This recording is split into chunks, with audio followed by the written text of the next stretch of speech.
All right, brothers and sisters, thank you for tuning in to the live IUPAT COVID-19 update and member Q&A.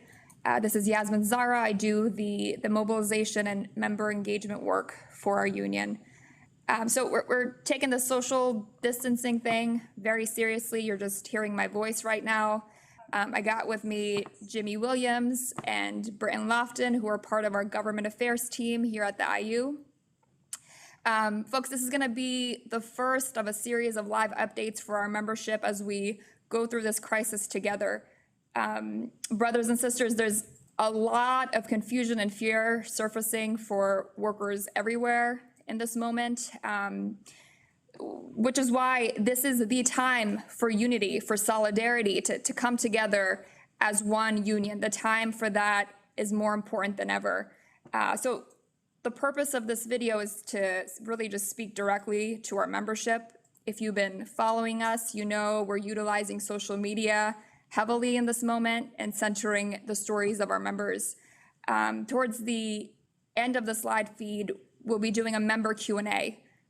So please utilize the chat box for this starting now. Give us your questions and be sure to also include your district council in your comment.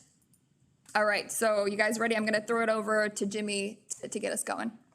Good afternoon, brothers and sisters. And for those on the West Coast, good morning. We are, as Yasmin said, living in, rapidly changing times. And, the effects of this virus has definitely changed our way of life already. It's impacting our membership in different ways based on different areas. Our General President, Ken Rigmaiden, has been leading the efforts of staying in close contact with our district council leadership, our local union leadership. As a union, we've been able to continue to operate, but obviously have to take the social distancing and the health and safety of all of us into account before anything else. General President Rigmaiden has been holding meetings with our top leadership at the district council level. The departments here at the International Union have been in contact with our district council leadership as well. And we've been hearing from our membership about the concerns already, both economically and both on the health and safety side. The impact that this virus has had in just 2 weeks short time was first felt by our trade show members. We have thousands of trade show workers that make their living off the backs of the travel and hospitality and trade show industry, and it was the first one to get completely shut down. Our members in that industry have been out of work now for almost a month, and no real change in sight based on our response right now as a government and as our industries. And as the weeks have progressed, our construction members have been affected. We still have employment in certain areas of the country, and we have some areas of the country that have been completely shut down or close to completely shut down. We've been hearing from our members the fear and the concern over working safely in this time. Some governments have been quick to react, some states, some municipalities. Others have been slower to react. And it's been a true challenge to our union that's been growing every week, and right now doesn't seem to have any slowdown to the growing challenge. And so what we want to be able to do here through these vehicles and others is provide good information to our members. There is a lot of disinformation that is floating around both through the media, online. As a union, we want to be the source to be able to give our members the things that matter the most to them. And our General President has shown some leadership here in weighing in. Our General President, in his consultation with the leadership, is going to do everything humanly possible to make sure our members get through these hard times and are prepared and equipped to be able to feed their families first and take care of their families first. We've been hearing a lot of concerns from our membership on a health and safety front, on how they can protect themselves, but also on an economic front, because we all know how, as construction workers, when the economy slows down, our jobs slow down, and we're already starting to see that. Earlier this week, the General Executive Board under Ken's leadership took action, and we'd like to play a little video here that shows what that action was. Hello, brothers and sisters. I've been following your stories, and I know we're in difficult and unprecedented times. I want you to know that I've been meeting with our leaders from across North America regularly to get a full vision of the impact that this calamity is having on us as workers and our families personally. Our team is bringing your stories to Capitol Hill. And if you're watching this, you know the 4 points that we're talking about. First, 100% wage adjustment. Second, healthcare extension. Third, pension improvement. And fourth, and just as important as the first three, infrastructure investment. We are looking at how we can provide resources and funds to those hit worst by this calamity. My team is on it daily. We are analyzing the situation month by month.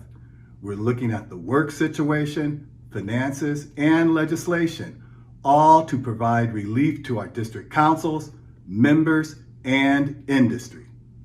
For the month of April, pursuant to its authority under Section 17F of the Constitution, the General Executive Board has voted to waive the obligation of all local unions to pay per capita for the month of April. Accordingly, pursuant to Section 93A-2 of the Constitution, no local union may charge window dues for the month of April. Be safe, look out for each other, and keep track of the social media channels of the IUPAT for more information.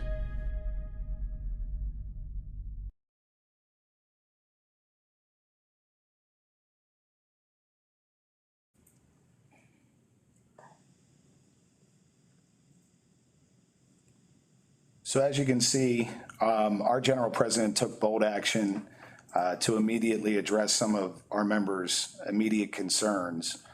Number one of which was, if I'm out of work, do I have to pay my dues for the month of April? And in these unprecedented times, we wanted to make sure that our members' concerns over having to choose between paying their dues and putting food on their families' tables, that we took the latter approach. However, we do know that economically, these times can be challenging, and your union is ready to step up and help as well. So that action was just a small token, a real small token of, we understand, because there's other issues economically that are going to affect our membership.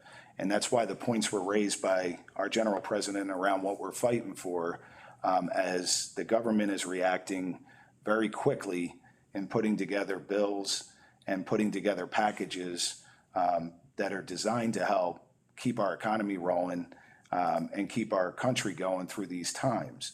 And as stated in the video, the platform was centered around making sure our members didn't have to experience a hardship beyond what normal unemployment was. And we were fighting hard to make sure that money got into the hands of our membership during what could be a time of extended unemployment or even short-term unemployment, so that wages weren't lost on behalf of our members. We were also fighting to make sure healthcare was going to be continued through this process, because we know that our members' healthcare is directly tied to their ability to work and their ability to work man hours and contribute to our funds. We also wanted to make sure that our pension funds can be secured and shored up in this time of government help and assistance to industries. We felt that our pension funds should be supported by this approach by the government in the form of stimulus.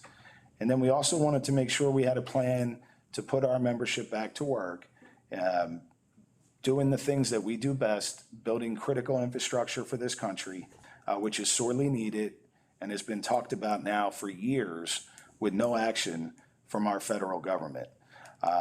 And we mobilized. Within one short week, we were able to get over 3,200 letters sent into our congressional offices. We were able to mobilize our members to send 7,500 signatures on a petition. And we were able to mobilize countless numbers of phone calls and things of that nature to congressional offices and congressional districts. Our members stood up in a very short period of time, most importantly, telling their stories. If you follow our Facebook and if you follow our messaging, our members started reaching out about what their concerns are. And our government needs to hear that, and they need to hear it more and more. Because throughout this process, we still feel that workers have been left behind, and there's still work to do.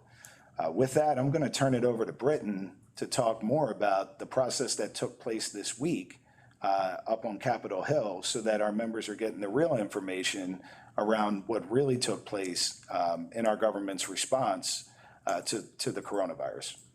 Before we turn it over to Britton, this is Yasmin again. I just want to ask everyone watching to, if you're on Facebook, please go ahead and hit that share button on the video so we can increase our shares. We want to make sure this message is getting out to as many people as possible. Even after the video is over, you can go ahead and share the video and folks can watch it. So please take a minute right now to do that if you haven't already, if you're on Facebook. Go ahead, Bryn. Thank you, Yasmin. Thank you, Jimmy. Appreciate that. And I'm glad we're here to discuss the stability of our members. The health and safety of our members during this pandemic comes first. The impact of this virus is being felt among each sector and among each worker, but more needs to be done to support working families. You saw that the House passed a bill recently. The president should be signing it. And, you know, it's a lot going on right now, but I'm going to give you a rundown in just a minute. I want to tell you about, you know, my work on the Hill. I do work to address the challenges and opportunities for workers in the construction sector and largely working people. As I said, we have people across all economies affected by this, in hospitality, in conventions, and in the public sector. And, you know, this is a North American problem. We see that the Canadian government is also moving to respond to the COVID-19 pandemic by passing a stimulus package. Their response focuses on workers and businesses. It provides temporary income support to workers. It also provides support for businesses. There's a lot of moving parts to that package, and we are continuing to monitor that package with GVP Coucheron and the Canadian building trades. As I said, you know, this pandemic is a North American problem, and so I want to talk about what was done in the United States as well. In short, the battle on the Hill has been about corporations versus working people. You saw that in these legislative packages being offered. The House and Senate, they recently passed this $2 trillion coronavirus relief package. It provided assistance to workers, some, not enough, through unemployment insurance and direct cash payments. It provided a lot of assistance to businesses and major industries during this pandemic. So there were 3 bills passed that I mentioned. The first 2 bills did not provide provisions for construction workers or folks in our union in the public sector or the hospitality sector or convention signs and display. It did not provide protections for them. If your employer provided paid leave, through a little slither of language, you would have been included on paid leave, but largely our folks do not receive paid leave. The bill's final language that you see that the Senate passed and the House passed came as a result of the introduction of a House bill that House Democrats put forward. Our priorities were in that bill, straight up. We don't have to wonder about that. But prior to the introduction of the House's bill, the Senate GOP bill, the Senate Republican bill, had proposed a bailout for industry. There was no income protections for workers. There was no unemployment insurance provision that would have covered our workers. There was no paid sick leave that would have covered our workers. There was no health and safety guidance issued from the federal government or OSHA in this bill. It was essentially the airline bailout bill and the big business industry bailout bill. They did not include protections for our pensions, those missed contributions that Jimmy mentioned. They did not include those. They did not include protections for our health and wellness funds, those same missed contributions. And so what you see is a result of the negotiation between House Democrats and Senate Republicans in that final bill, where UI is included, unemployment insurance included, Whatever the state program is, when I was on unemployment insurance, it was $335 plus the $600 that is passed in this bill up until July 31st. So that's close to $900 folks should be receiving up until July 31st. We fought hard for that. That was our first point on our plan to make sure that our folks didn't miss wages or pay as they tried to survive throughout this pandemic. McConnell blocked the rest. Pensions was blocked, healthcare was blocked. So, they passed that bill, and far short of the comprehensive approach that the House laid out, the bill did improve significantly because of the negotiations between the White House, Senate Republicans, and House Democrats. I will also say that your letters, your work out there to contact members of Congress, your mobilization, helped to inform Congress as to what needs to be done for working folks. They did not take us into those first two bills because we weren't loud enough. We need to continue to be loud moving into this phase 4 bill that you should see coming out, or being developed within the month. But I think that, we must do more. We'll continue advocating for our members' pensions and healthcare plans in this next round. And we'll also insist that, for a recovery, you could look at these first two bills or these first 3 bills as a relief. But for the recovery long-term, we're going to insist that there be a robust infrastructure package so that we can get folks back to work and reignite this economy. And, just the takeaway, there should be no bailout for corporations without providing for workers. Workers' families come first. And I'll stop there. Yeah, thanks, Brenton.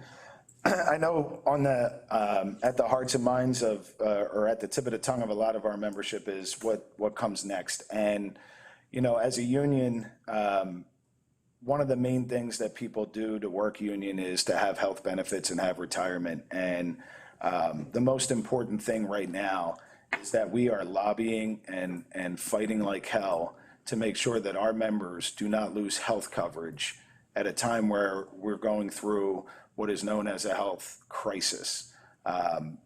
They missed it. Our politicians in Washington on both sides of the aisle had the opportunity to do something, and they chose not to. It's very simple. Our members that lose coverage, what we're demanding and what we're asking for is that the government step in and at least provide COBRA relief for our members that potentially could lose their health benefits because of this crisis. This country has the ability to do it. If we have the ability to put $500 million or $500 billion out to the corporations for their use, they have the ability to back our members' health coverage too. And so we're going to be fighting on that front. And like Britton said, our pensions and our retirements, they're secure. And, our pension fund itself is secure right now. There's no issues. Our checks are going out. But if you remember, just shortly, our last Facebook video was about the health of our pension. And we had to bail ourselves out. And we've had to increase our contributions. And we did it. And as we see trillions being handed out, there's no better place for our federal government to put subsidies in than our pension funds. We directly invest in the American economy.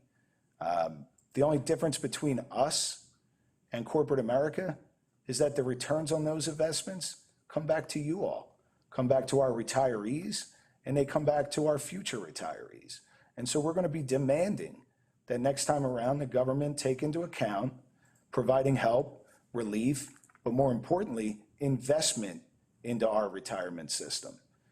And then again, the last point is infrastructure spending. Right now, it proves that this country needs that.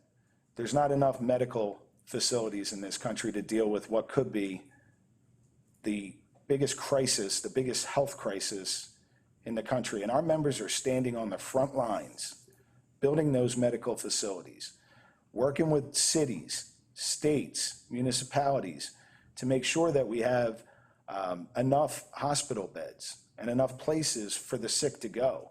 Those are our members. Our members are on the front line fighting that. Our members are on the front line keeping the infrastructure of this country going. During a time where things are slowing down and shutting down, our members are going to work. And they're going to work because that's what we do. That's what we do as a construction union. Right now, though, we have to be smart. We have to work smart. We have to look out for one another as brothers and sisters on the job site and make sure that we're not putting each other at risk. And the only thing I can say to any of our membership is if you don't feel safe, or if you feel like you're being put in a position that could impact your family's health, your own health, and your own safety, reach out to your union leadership first, and look out for one another on the job site. We all know how things can be out there. And a rush mentality right now when the rest of the world is slowing down and being forced to social distance, we have to be smart. We have to look out for one another. We're going to be mobilizing. Like Britton said, the talk of a fourth stimulus package has already begun, and we're going to demand that Congress does it, regardless of party, that they get back to work. We've already heard from our Senate leadership saying they're going to take a month off. We're going to demand that both Congress and the Senate get back to work and shore up these things that we spoke of, which is making sure no member goes left without health insurance during this time period, and that our pensions are secured, and that we have a plan to rebuild this country. And so with that, Yasmin, I guess we'll open it up to questions and answers. Great. We have a lot of great questions that were submitted. Folks, you can still submit your questions. Go ahead and put it in the chat box. Before I read the first question, though, I do want to do another plug.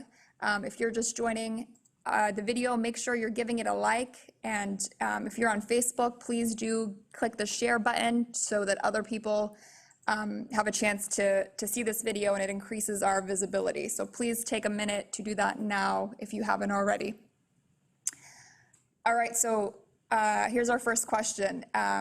It's from Bob Knoll. He's a brother over at District Council 6. He says, we are in Cleveland and there does not seem to be any kind of protocol for our employers to follow. I was at work yesterday and one guy came in sick and another guy came in after having his daughter and wife in the hospital for a fever on Thursday. They were told to work. So basically, I guess the question's getting at is what is our union's position on our members working right now? It's a safety question.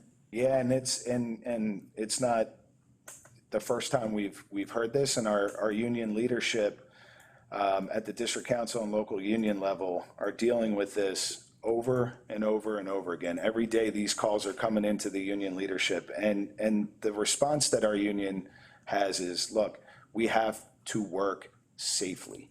And if anybody is put in any sort of situation where they do not feel safe, contact your local union business rep immediately. Your health and safety is more important than getting any job done. It's been different everywhere around the country.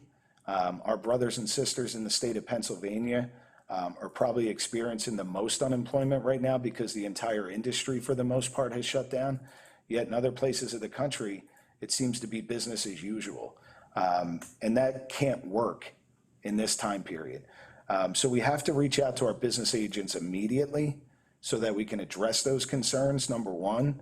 Number two, our employers have to understand that things are different today. We have to have our industry give real guidance, and we haven't received it, on what a safe workplace looks like in today's pandemic. So the message that we can send you is your health and safety matters way more than what that job needs to get done that day. Slow it down, reach out to your union rep, make sure that you're not putting your families at risk and you're putting yourself at risk.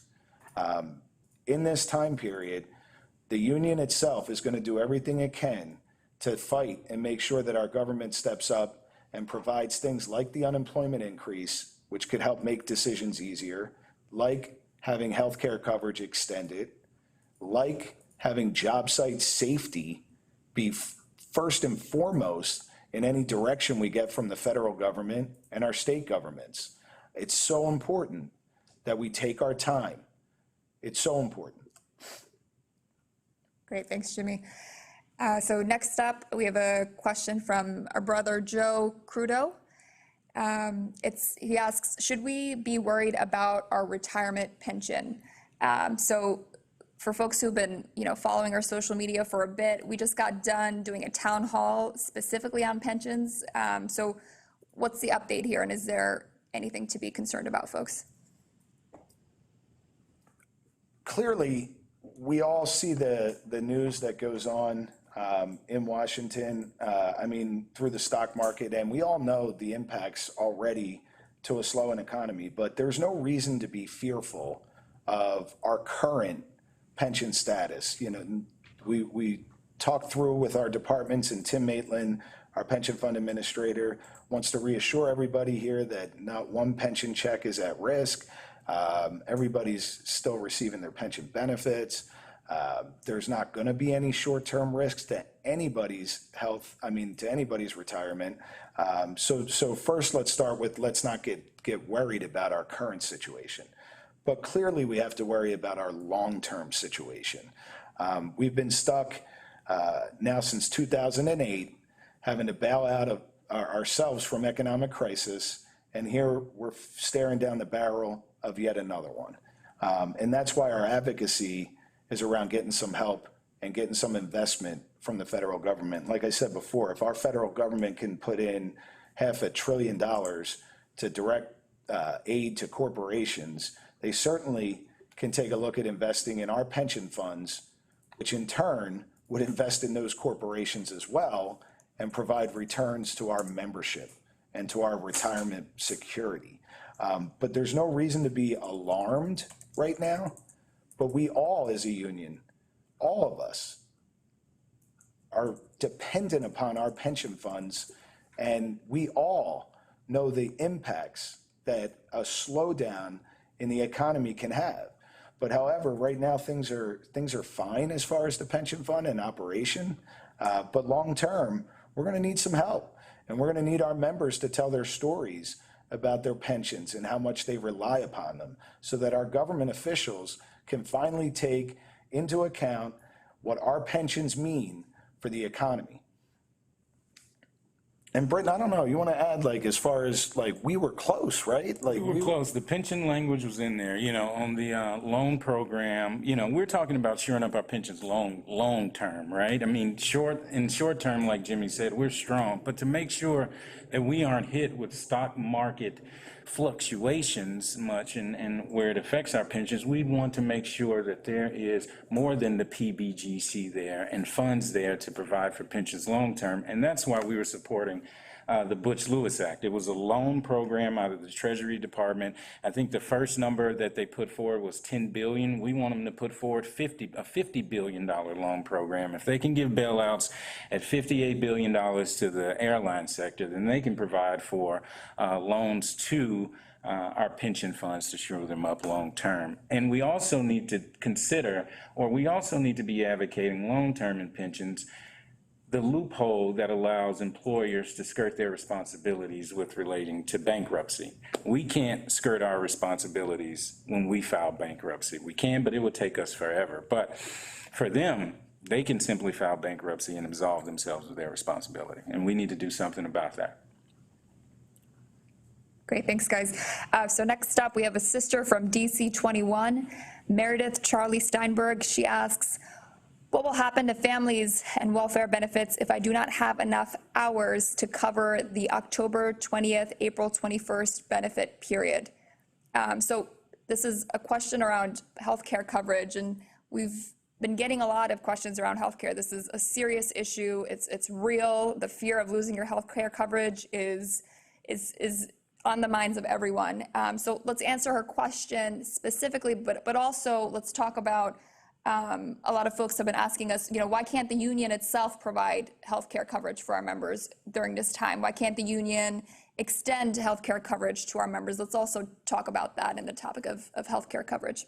Yeah, it's an important topic, and it's going to be the immediate concern if unemployment continues to become a major issue.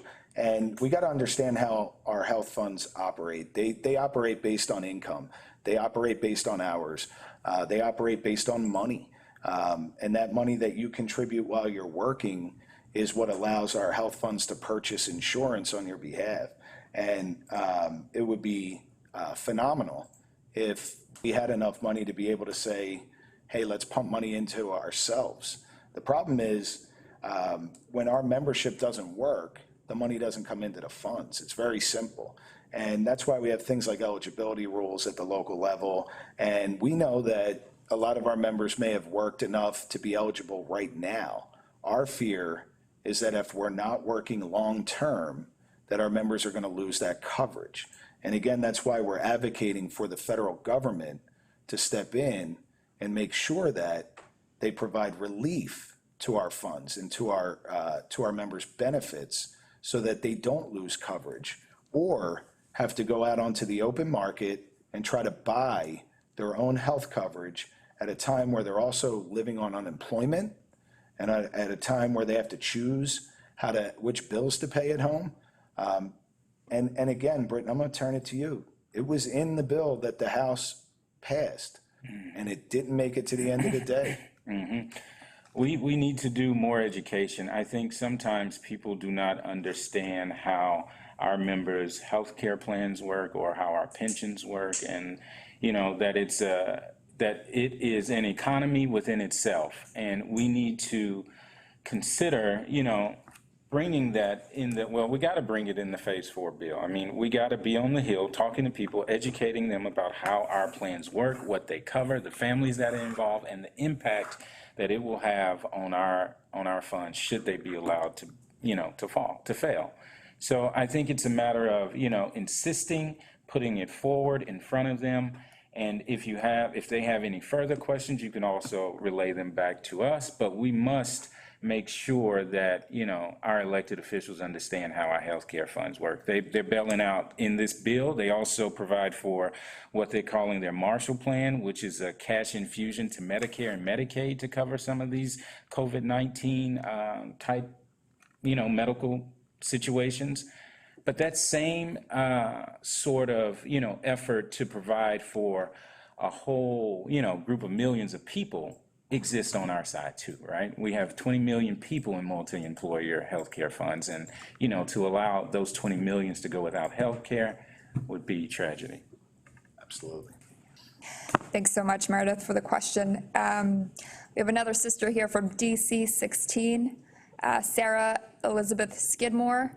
She asks, who's going to disinfect our cities so we can get back to work? We are trained in PPE. Sounds like a job creator to put members back to work. It's a question around infrastructure here. Yeah, absolutely. I mean, that is, again, one of the things that we have to advocate for is that our members are the most highly trained, most safest workers in the industry. Our workers are certainly able to get ready, go back to work as soon as we have some guidance from our federal government. No membership is more ready to go do what needs to be done to help rebuild this country, and that's us. And it's time we get that going. For years, we've heard our politicians say we need infrastructure spending, and we've heard it from both sides of the aisle. We've heard it from Democrats and Republicans, yet nothing has been done. And if we can't learn anything from this crisis, it's that we have to drive our issues regardless of party, Democrat, Republican. It's IUPAT members first. And our members are ready to go to work. Our members are already doing it. We have members that are currently working in hospitals, in places that are going to be turned into shelters. Our members always step up and they know what to do. And it's time that the government sees that our members can do this work better than anybody, and it's time to invest in that work once and for all. I thought you were going to the next question. You can go ahead if you want.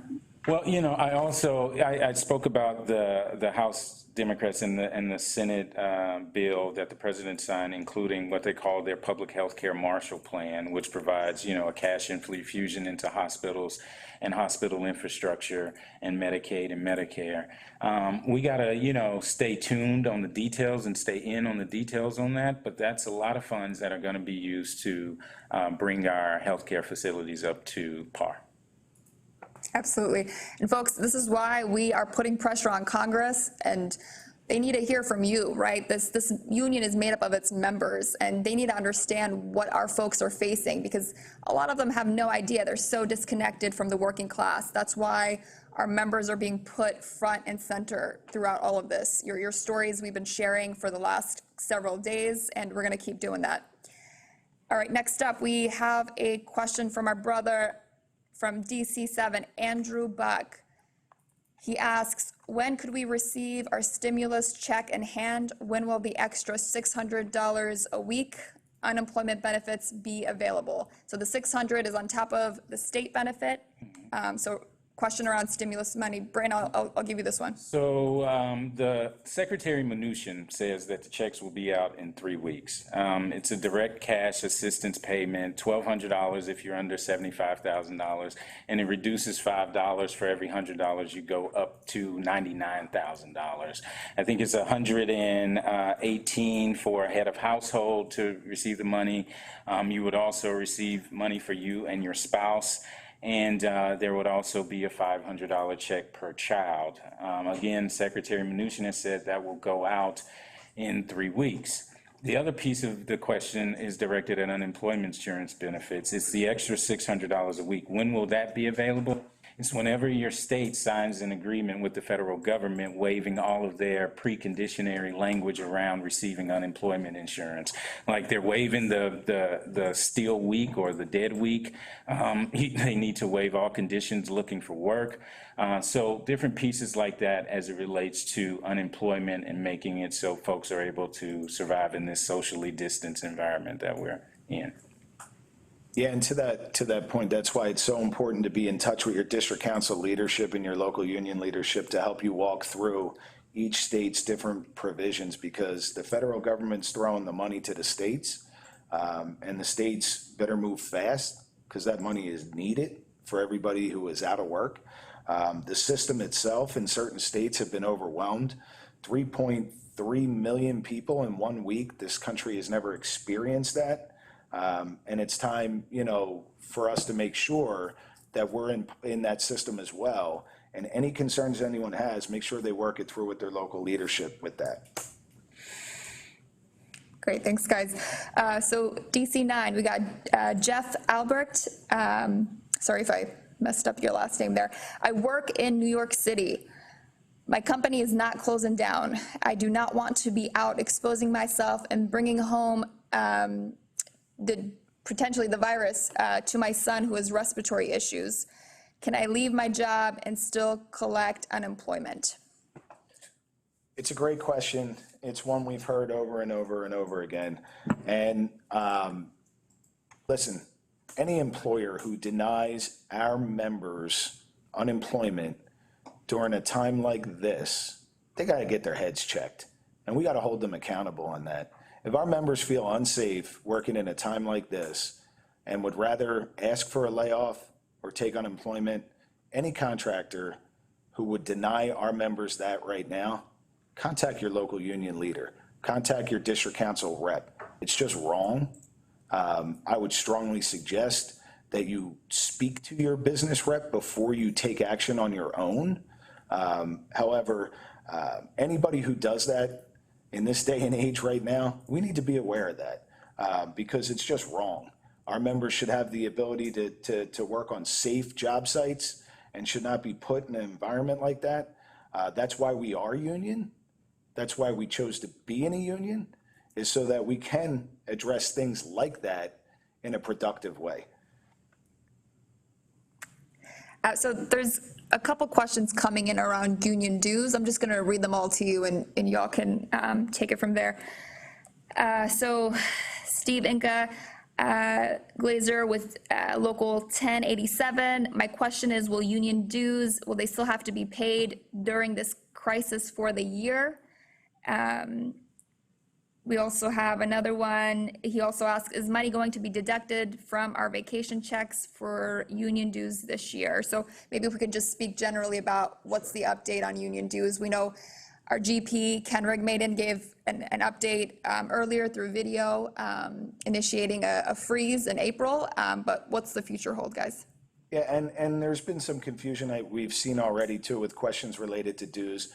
Any working member is still going to pay their working dues assessment. What the International has done is waived the month of April's per capita dues, which is your commonly known as your window dues or your monthly dues. And those dues, if already paid, your local union will give you a credit. So if you had paid through the month of April, that means for the month of May, you don't have to cut a check for your May dues. And that's really, like I said, a small thing to help our membership, but it's an important thing because that revenue that comes in on the dues for the International Union is what provides our operating budgets. It's what allows us to be able to put our organizing assistance back to our district councils. It's what allows us to keep the lights on and the bills being paid. So while for some it may seem like it may not have been enough, it is an important step to show that we understand our members' concerns.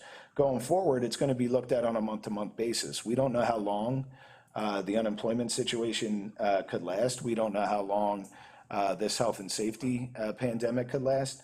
But I think it's important to note that in 2009, when we suffered what was known as the Great Recession and the longest, slowest economy that we've been faced with in generations, we lost 30,000 members as a union. And we've been struggling to get that back ever since the Great Recession. And the last thing we want is for dues and the payment of dues on a monthly basis to be the reason why our brothers and sisters leave the union at a time where we need to be together as a union. So our general president is committed to looking at every single which way we can help our membership. And the first step in that was to waive the dues for the month of April, and it'll be reviewed on a monthly basis. But at a time like this, we can't lose our membership. Our membership has to come together and be united more so than ever because we need one another. Great, thanks, Jimmy. So, folks, we have two final questions we're going to take, but I just want you all to know, for folks who are tuning in, this is not the only way in which your questions will get answered. Go ahead and keep submitting them in the chat box. Even after this live feed, we're going to continue to answer your questions through the IUPAT Facebook account. We want to be as transparent as possible and put to ease any confusion or fear folks have. So go ahead and keep submitting those questions. So here's a question from a brother at DC5, Brent Global, sorry about that. Any good examples of what DCs and locals are doing in areas already dramatically affected by the COVID-19 experience to support members who have been successful and beneficial? To support members that has been successful and beneficial. Any suggestions on what they can do moving forward? It's a good question. It's a really good question, and having all of our leadership talking to one another under the leadership of our general president, we have found some good common practices already. There has been some good pieces that we'll be continuing to put out through our website and our social media channels about what safe working conditions should look like, what they could look like. There's been places like Chicago where, as a construction industry, they decided to go to 3 shifts to cut down on the number of people.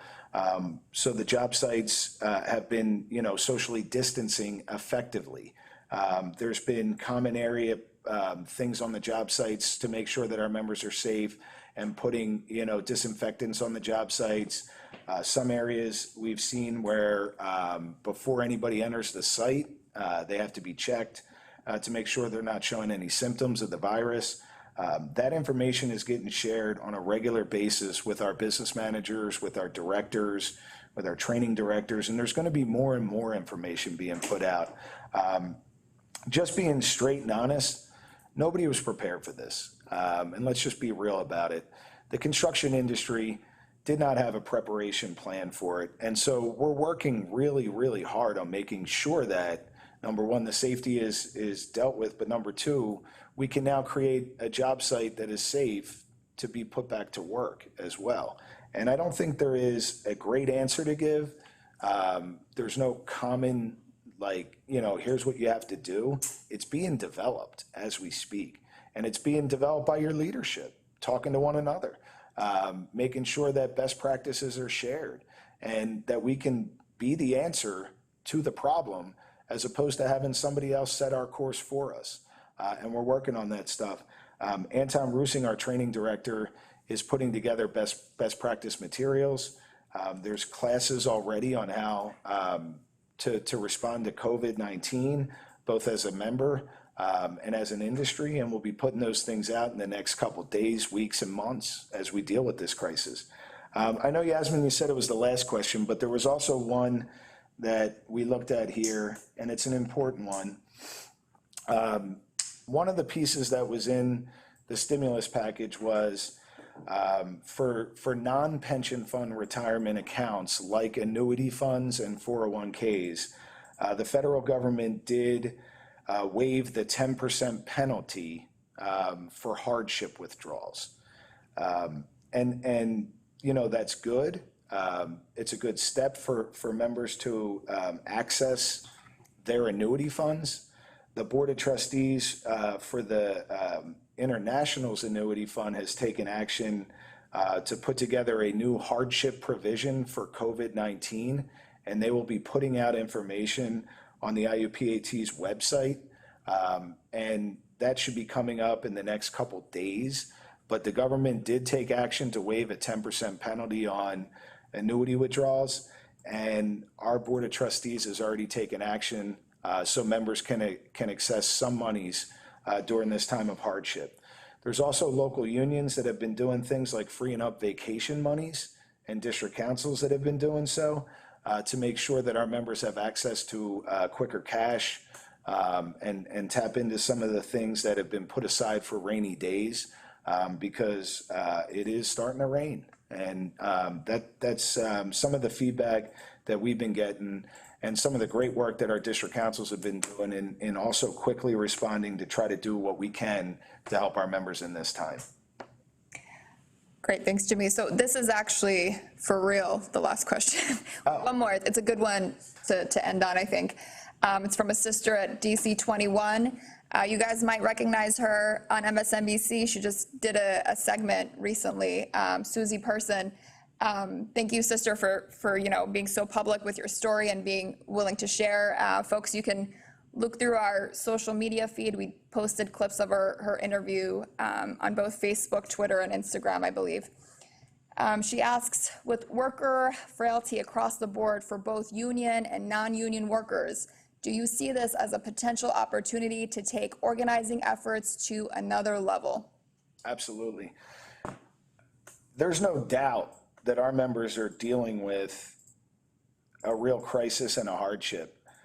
However, if we can't show the rest of the world that working union is the best way to work in the construction industry, especially in response to what we're seeing out there, then we missed the boat. This is the opportunity to get our message out to non-union construction workers, to non-union contractors. It's a health and safety pandemic, and there's nobody better prepared to work than our membership.